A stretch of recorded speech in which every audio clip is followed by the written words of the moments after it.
की पंक्ति जो मुझे बहुत दिखते हैं उनमें रसिक जन ज्यादा बैठे हैं। कई बार ऐसे लोग बैठ जाते हैं जिनको बीच बीच में फोन उठाना है, जिनको बीच में उठ के जाना है, जिनको बीच में पानी पीना है। हमको बहुत दिक्कत होती है, फिर हमको लगता है भाई अब कथा कैसे सुनाए।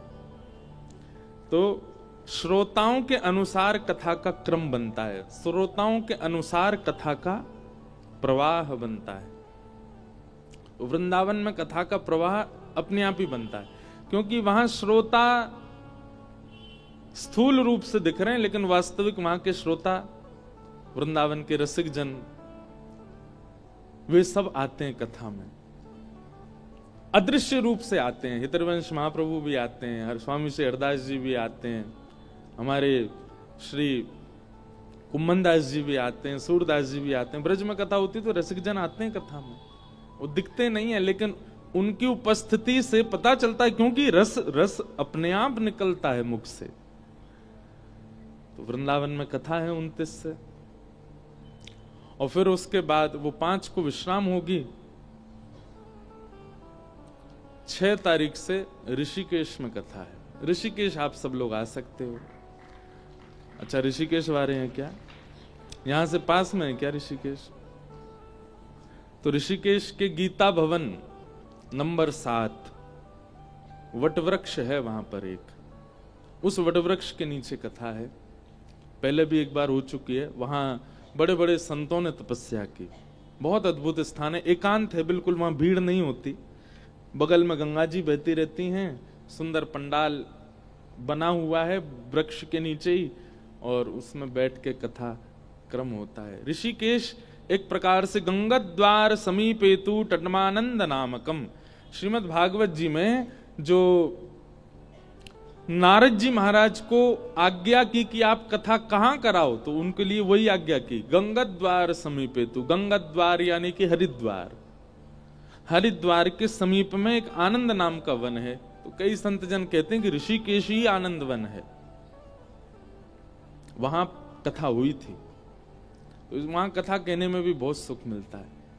अब तो हमारी बढ़िया बढ़िया जगह कथाएं सारी, वृंदावन, फिर उसके बाद ऋषिकेश, फिर उसके बाद रामेश्वरम, फिर उसके बाद काशी, बनारस, फिर नाथद्वारा में तो लाल जी का उत्सव है, और नाथद्वारा के बाद द्वारिका। एक से बढ़ के एक जगह, पूरी भारत घूम लेंगे हम 1 महीना में। ठाकुर जी भी खूब आनंद कराते हैं, सब जगह डुलाते हैं। और देखो, डुलाते भी हैं, लेकिन डुला के कोई संसारी कर्म नहीं करवाते, करवाते अपनी कथा ही है।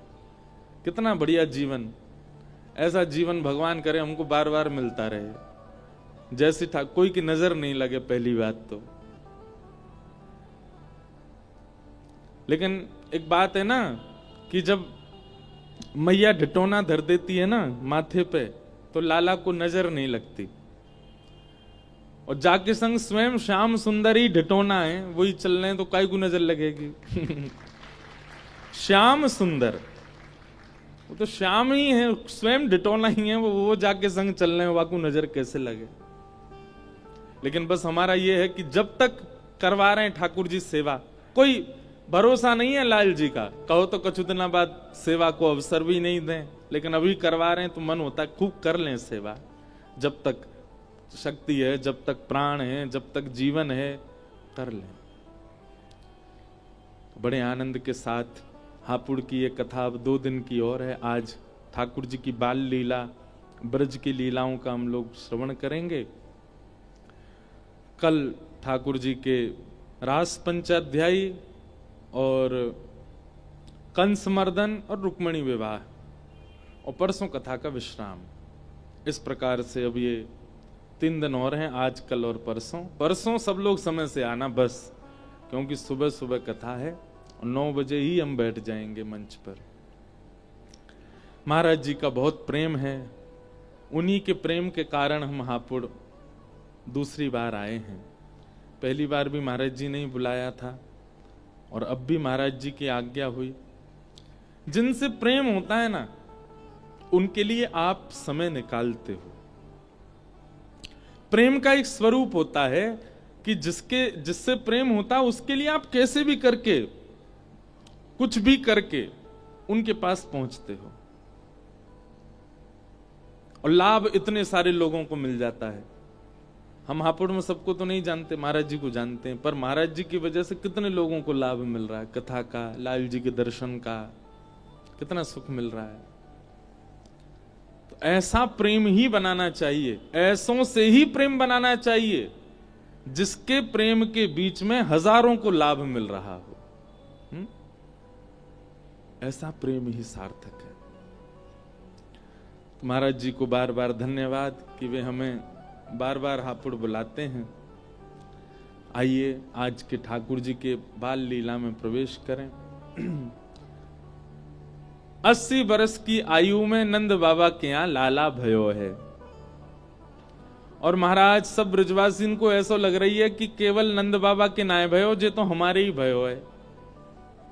कई ब्रजवासी तो ऐसे, उनने अभी तक लाला देखो ही ना है, लेकिन फिर भी उत्सव मना रहे हैं, अपने घर के बाहर बंधन बार बांध रहे हैं, अपने घर के बाहर मंगल कलश रख रहे हैं, घर में दिया जला रहे हैं। कोई बाहर को आके पूछे, भैया तुम काहे को सजा रहे हो घर? बोले तो है ना पतो नंद जी के लाला भयो है। बोले लाला नंद जी के भयो, नंद जी तुम्हारे रिश्तेदार नहीं, तुम्हारे नातेदार नहीं, तुम्हारे मित्र भी नहीं, फिर क्यों सजा रहे हो? बोले पतो ना, मन में ऐसो एहलाद उठ रहा है, मन में ऐसो आनंद उठ रहा है कि वो लाला केवल नंद जी को ना है, हम सबको है। ऐसा आनंद पूरे ब्रज में छाया है, उस आनंद का वर्णन नहीं हो सकता। केवल मैं व्यवहार मात्र में वह आनंद बता दूंगा, आप व्यवहार मात्र में समझ लो।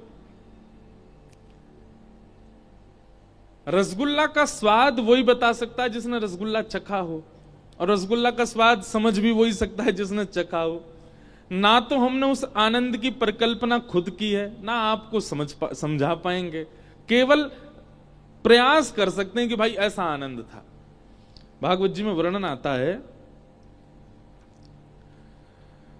अवाद्यंत, मुझे ये पंक्ति इतनी प्रिय लगती है, अवाद्यंत विचित्राणी वादित्राणी महोत्सवे। बोले ब्रजवासी कैसा आनंद मना रहे हैं? ढोल बज रहे हैं, नगाड़े बज रहे हैं, बाजे बज रहे हैं, और केवल ढोल नगाड़े बाजे नहीं बज रहे हैं, इतना आनंद भर गया हो सबन के हृदय में कि जो हाथ पड़ रहे हो वही को वाद्य बना करके बजा रहे हैं। ऐसे ऐसे वाद्य भी बज रहे हैं जो वाद्य नहीं है। जैसे कभी घर में बच्चों को मस्ती चढ़ती है तो थाली बजाने लग जाते हैं, कटोरा बजाते हैं, कुछ भी जिससे स्वर निकले उसको ही पीटने लगते हैं। ऐसे ही ब्रजवासियों की स्थिति हो गई है। देखो बंधुओं, एक बात सुनिएगा, उत्सव का मतलब क्या? बहुत व्यवस्थाएं करके फिर उस उत्सव को साकार करना, ये एक सामान्य बात है, पर बिना व्यवस्था के भी उत्सव मना लेना ये विशेष बात है। कई बार व्यवस्था नहीं होती और आपका उत्सव हो जाता है। हमने कोविड में एक कथा की थी, अब तो बेचारी वो कथा हो ही नहीं पाती हमसे, अकिंचन कथा। अकिंचन कथा का नियम था कि वो सुबह होती थी 4 बजे से, पहली कथा तो 3:45 बजे से 3:45 पर हम बैठ जाते थे सुबह सुबह। वृंदावन में हुई थी, यमुना जी के तट पे एक, वहां हमारे एक बड़े यमुना जी के परम भक्त हैं, उनकी कुटिया थी। तो कोविड का टाइम, अनुमति थी नहीं कथा की, और बिना कथा के हम पर नहीं जाए। तो एक वैष्णव बंबई के मिले, बोले महाराज जी हम भी यहीं फंस गए वृंदावन में। मैंने कि वृंदावन में फंसे नहीं हो, फंसते तो यहां से बाहर होते, वृंदावन में हो इसका मतलब ठाकुर जी कह रहे हैं मौके का फायदा उठाओ। हमने कि सुबह तो पुलिस वाले डंडा बरसाते हैं, रात में चलो।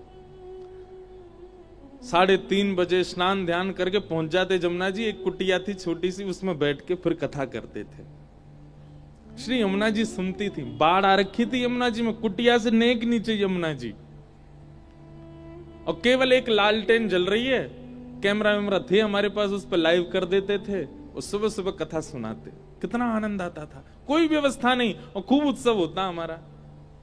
उसके बाद तो वो इतना अच्छा लगने लगा, फिर ऋषिकेश में जाके की, जयपुर में की, अब तो हर साल हो गया कि जयपुर में एक बार होती है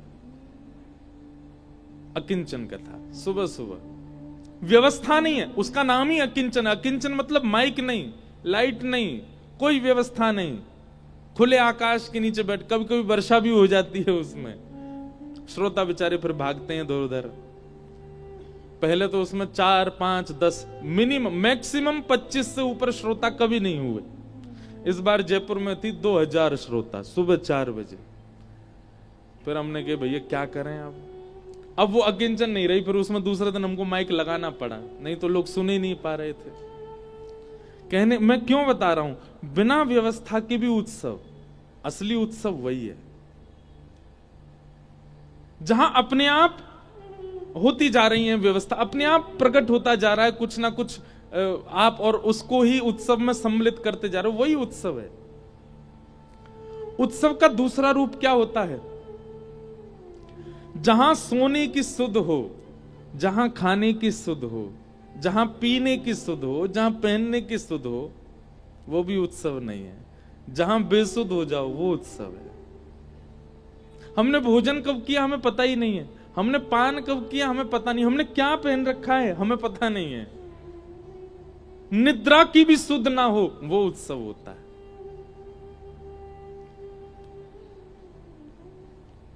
उसे उत्सव कहते हैं। और वैसी ही स्थिति हो गई ब्रजवासियों की। 5-5, 6-6 दिन बीत गए नाचते नाचते, और 5 दिन बाद एक सखा दूसरे से कह रहा, अरे तेने कछु खायो? बोले मो तो याद ही ना आया रो, ये नंद के लाला तो ऐसो आयो कि पेट भरो भरोसे ही लग रहा है, जीवा को प्यासी ना लग रही। कहा बताएं पाम थके ही ना रहे, ऐसा मन रो बस नंद घर आनंद भयो, बस नाचती रहे। कहीं ते मक्खन बरस रहा है, कहीं ते दही बरस रही है, कहीं ते हल्दी बरस रही है, और सबरे वहां में चीखने है गए, फिसल फिसल के गिर रहे हैं, फिर वो रुक नहीं रहे हैं, सबरे नाच रहे हैं। ये उत्सव है। अरे एक आध तो फिसल के गिर गए, उनके चोटों लग गई, फिर वो नहीं मान रहे हैं। दूसरे तो कह रहे हैं तू अपनी गोद में मुझे बैठा ले, लेकिन वो नचवाए थे। क्यों? नंद जी के लाला भयो भैया। 90% ब्रजवासी उत्सव जो मना रहे हैं उनमें से वो हैं जिन्होंने ठाकुर जी देखे ही नहीं है, अभी बिना देखे ही उत्सव मना रहे हैं।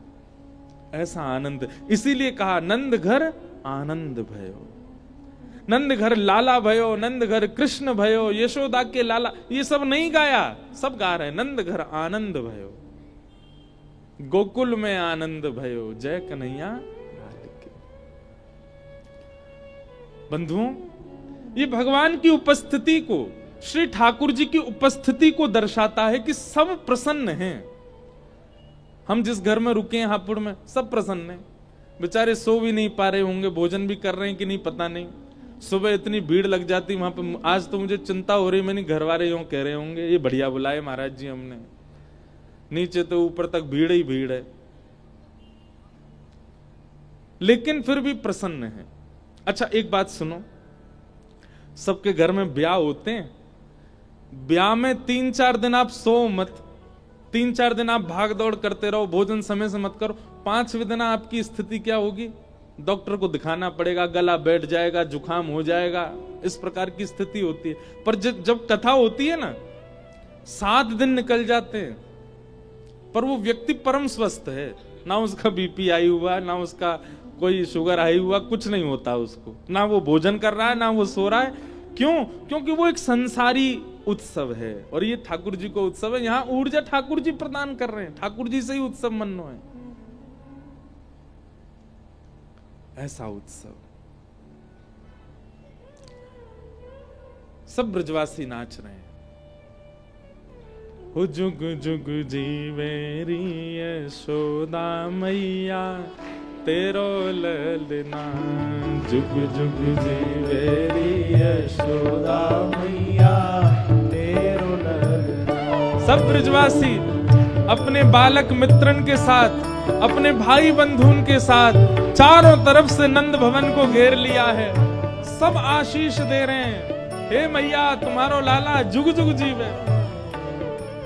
जाके जन्म सो पूरे गोकुल में आनंद की लहर आ गई है, ऐसो लाला तो जुग जुग जीवे मैया।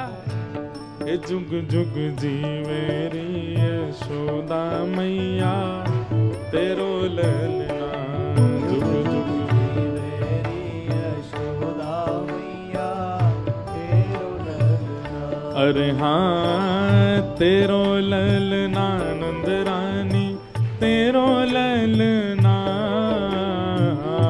तेरो ललना नंद रानी, तेरा ललना, तेरो ललना महारानी, तेरो ललना,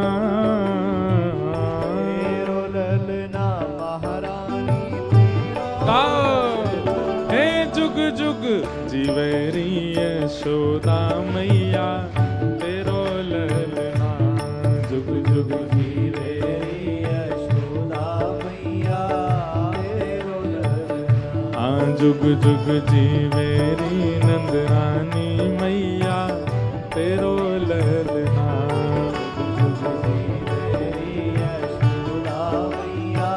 और कहा गा रहे हैं, हे बड़े भाग्य ते यशोदा मैया, ऐसो सुत तेन जायो,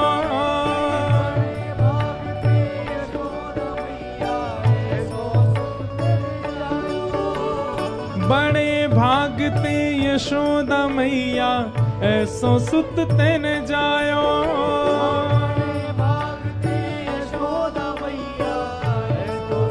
कैसो सुत, पूर्ण ब्रह्म जगत को स्वामी, सोते ने गोद खिलायो,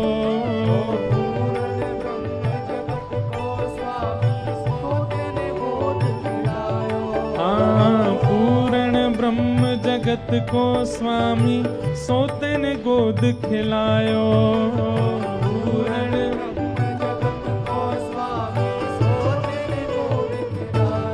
याकू मगवा दे झूलनवा, तेरो ललना, याकू मगवा दे झूलनवा, तेरो ललना, अरे जुग जुग जीवेरी नंद रानी मैया, तेरो ललना,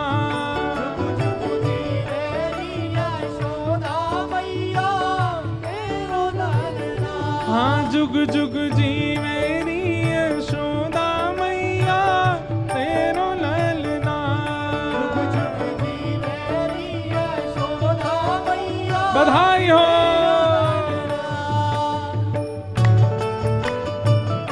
करताल बजा के गाओ भाव से,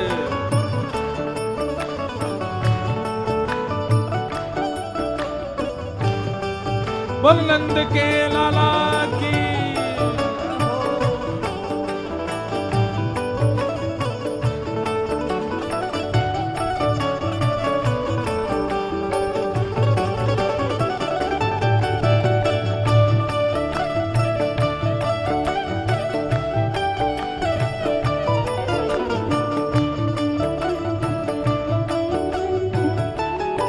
और क्या कह रहे हैं, हे धन्य घड़ी जब होए यशोदा मैया कह के बोले, धन्य घड़ी जब होए यशोदा मैया कह के बोले, हाँ धन्य घड़ी जब होए यशोदा मैया कह के बोले, धन्य घड़ी जब होए यशोदा मैया कह और के बोले, हाँ नूपुर बांध दो चरणन में, घुट मन डोले, नूपुर बांध दो चरणन में, घुट मन डोले, हाँ नूपुर बांध दो चरणन में, घुट मन डोले, नूपुर बांध दो चरणन में, घुट और मन डोले, पकड़े बाबा की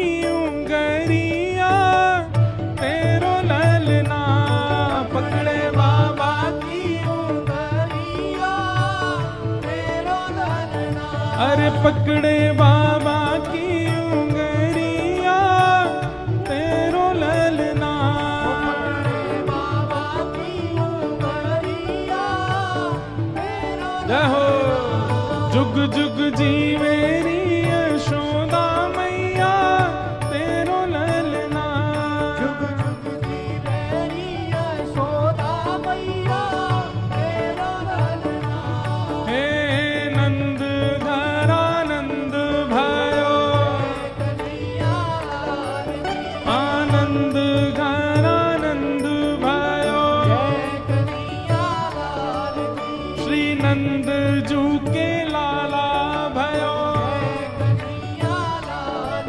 हे जगत प्रतिपाल भयो, जय कन्हैया लाल की, प्यारो राधा रमण लाल भयो, जय कन्हैया लाल की, प्यारो